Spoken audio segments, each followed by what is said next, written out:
They didn't just fight wars. They engineered fear. They didn't just conquer land. They rewired warfare itself. The Roman army wasn't just powerful, it was terrifyingly intelligent. In today's video, we're breaking down 12 of the most shocking, brutal and genius tactics the Roman military ever used. From human tanks to psychological traps, this is how Rome didn't just win battles, they erased resistance. These tactics weren't just about killing the enemy. They were about dominating the battlefield so completely, no one dared to challenge them again. You'll learn about flaming pigs, human shields, war elephants, and a punishment so cruel it made their own men more afraid of commanders than of the enemy. Let's begin.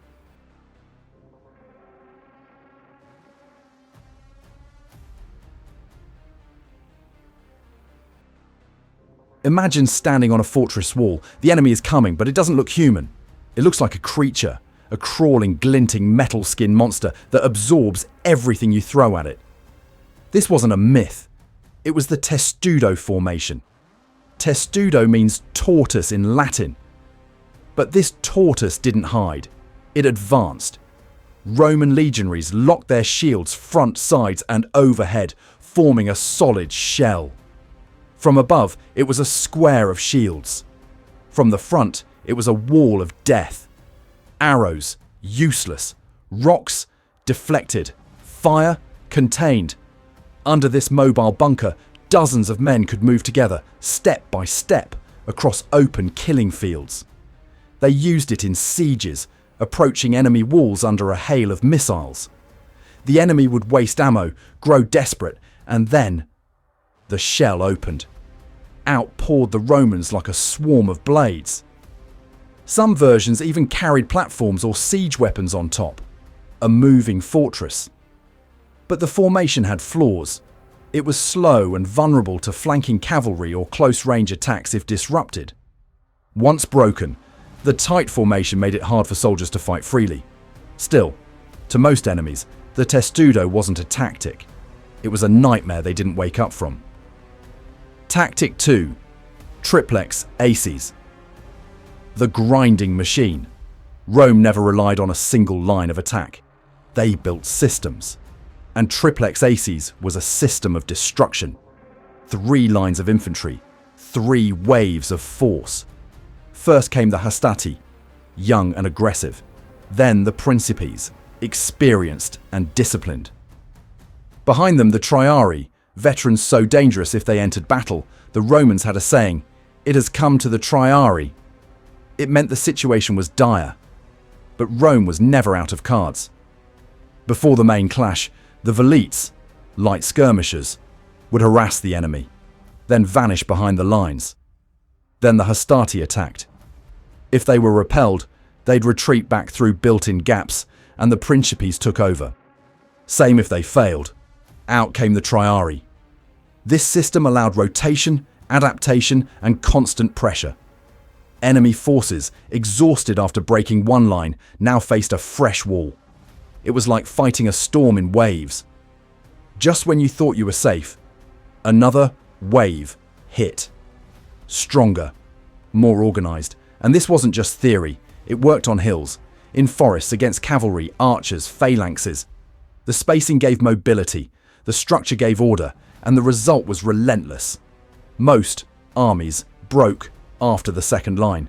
Few lived long enough to meet the triarii and survive to tell the tale. Tactic 3. The wedge. Splitting armies like firewood. The wedge was a knife, and the Roman army wielded it with surgical brutality. Shaped like a triangle with its point forward, the wedge placed the strongest soldiers at the tip. Their mission: pierce the line, create panic. The rest followed, pressing, widening, surrounding.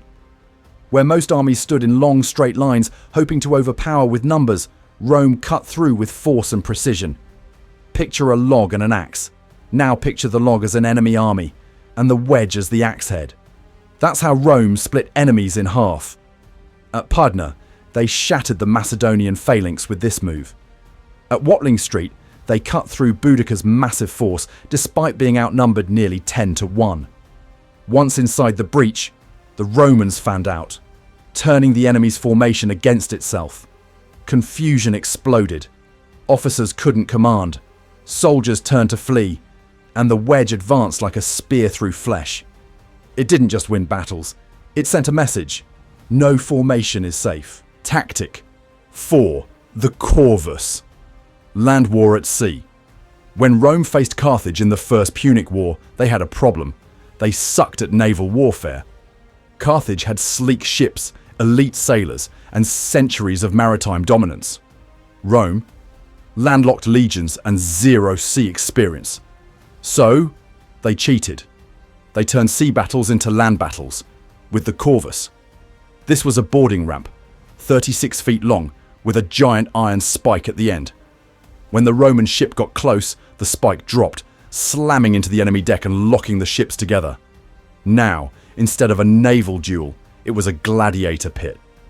Roman soldiers stormed across the corvus and turned naval warfare into infantry combat, their specialty. At Mylae, they captured over 30 Carthaginian ships using this tactic. At Ecnomus, they used it to win the largest naval battle of the ancient world. Yes, the corvus was bulky. Yes, it made the ships slow. But for a while, it gave Rome dominance over the seas, not by sailing better, but by refusing to play by the rules. Tactic 5. Feigned retreat. The ambush trap. It looks like chaos. Roman soldiers turning their backs, running, fleeing the field. The enemy cheers, thinking they've won. But this is no retreat, it's bait. The feigned retreat is one of the oldest tricks in warfare. But when the Romans used it, they elevated it to psychological warfare. It took discipline, timing, and absolute nerve. Rome's enemies often chased the retreating legions, eager to finish the job.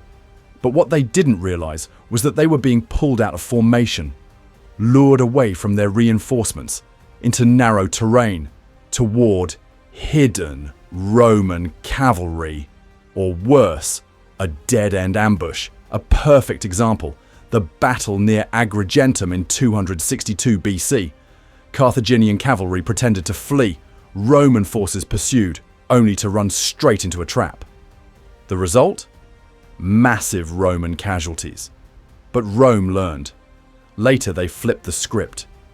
During conflicts with the Lusitanians in Hispania, Roman generals like Servius Galba used the same maneuver, faking surrender, inviting peace talks, then ambushing the rebels when they lowered their guard. This tactic wasn't just strategic, it was emotional warfare. It used ego against the enemy, made them overconfident, blinded by the illusion of victory, and that's when the real slaughter began. Rome didn't just beat their enemies, they made them feel stupid for even trying. Tactic 6. Fortified marching camps. The mobile fortress, every night. No matter where they stopped, and no matter how tired they were, Roman legions built a miniature fortress. It was called a marching camp, and it was genius. While other armies collapsed in exhaustion, the Romans got to work, digging trenches, erecting wooden palisades, posting guards, organizing tents into a grid. Each camp had roads, command centers, storage areas, and defensive towers. And it was always done before nightfall, rain or shine. These weren't temporary shelters. They were mobile fortresses, designed to protect soldiers from ambush, and just as importantly, to send a message. Discipline never sleeps. This tactic shocked the world because no one else did this. Enemy spies would report, "They're digging again." Their commanders would groan, knowing what it meant. Another sleepless night of trying to surprise men who never let their guard down. Julius Caesar famously used marching camps during his campaigns in Gaul, building fortifications so quickly the enemy often thought a permanent fortress had already existed. Rome didn't just fight on the battlefield, they dominated every inch of terrain they stepped on. Tactic 7. Divide and conquer. Winning without fighting. Rome knew the real power wasn't in swords. It was in psychology, and few tactics were more devastating than divide and conquer. Instead of facing a united enemy, Rome would fracture them from within. They exploited tribal rivalries, turned former allies against each other, and offered false promises of autonomy or reward. The goal? Prevent a full-scale rebellion by making sure no one trusted anyone else. In Gaul, Caesar didn't just battle warriors, he waged war on unity. He negotiated separately with tribes, spreading rumours, buying loyalty with gold and titles, and pitting them against each other. The result? Even as he faced hundreds of thousands of warriors, they never fought him as one. Rome mastered diplomacy like they mastered battle, with ruthless precision. And divide and conquer wasn't just a political move, it was a battlefield tactic too. If two allied armies approached, Rome might flank one and delay the other, forcing each to fight alone. It was a chess match, and Rome always played 3 moves ahead. Tactic 8. Night raids and forced marches. Speed as a weapon. Rome wasn't just organised, they were fast, brutally fast. While enemies rested or celebrated, Roman legions could travel 20 to 25 miles in a day, fully armed, in tight formation, through mud, snow, and darkness. Then, they struck. Sudden raids, night attacks, ambushes from places no army should have reached that quickly. These weren't just attacks, they were surprises. Caesar once marched his troops over 50 miles in under 24 hours to ambush a Gallic army celebrating what they thought was his retreat. The effect? Terror. These forced marches created psychological dominance. The enemy thought they had time to prepare. They didn't. Sometimes, Rome attacked at dawn. Other times, in the middle of the night, torches blazing, horns screaming, swords flashing in moonlight. They shattered the rhythm of war, and in doing so, shattered the will of their enemies. Tactic 9. Psychological warfare. Fear before the fight. Sometimes Rome didn't need to fight. They just needed to be seen. Roman soldiers were trained to march in perfect sync. Shields gleamed, armour clanked, standards flew high. The sight alone was meant to intimidate. Before battle, they'd line up in full view, silent, still, letting the enemy see their numbers, their discipline. It was a message. We are ready. Are you? They used drums, horns, and synchronized shield bashing to create overwhelming sound. Before the first sword was drawn, the battle was already psychological. When dealing with barbarian tribes, Romans would sometimes kill or crucify captured enemies and leave their bodies on display. They also spread false rumors that the gods were on their side, that their enemies had betrayed each other, that reinforcements were coming. Fear, confusion, awe. It didn't matter which emotion they triggered, as long as the enemy lost the will to fight. Tactic 10. Fighting war elephants. Terror tamed. Massive beasts. Towering over the battlefield, crushing everything in their path. Most armies panicked at the sight of war elephants. Rome adapted. First, they studied them. Then, they used agility over size. Instead of facing elephants head-on, they opened lanes, gaps in their lines, letting the animals charge harmlessly through. Then came the counter.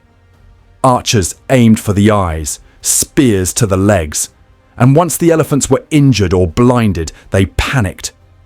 Rome even used sound, horns, screams, fire to spook the elephants into retreating. Once they even lit pigs on fire and sent them squealing into the field, causing the elephants to flee. At Zama, Scipio's men used this tactic flawlessly, neutralizing Hannibal's elephants and winning one of the most important battles in Roman history. Rome learned fast, and they taught their enemies to fear their learning curve.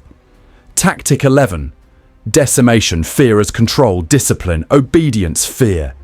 To ensure loyalty, The Roman army used a punishment so brutal it became legend: decimation.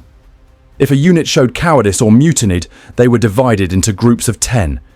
Each group drew lots. One man was chosen, and the other 9 were ordered to kill him. Clubs, stones, swords. It didn't matter. It had to be done publicly, painfully, as a message.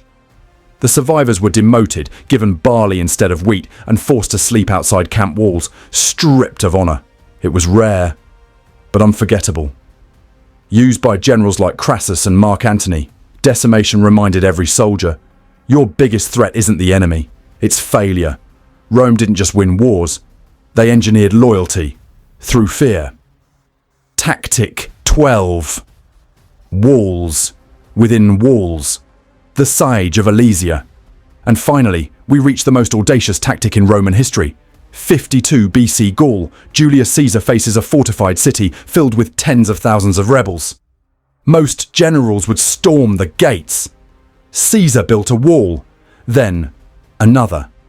He surrounded Alesia with 2 rings of fortifications, one to keep the Gauls inside, one to stop reinforcements outside.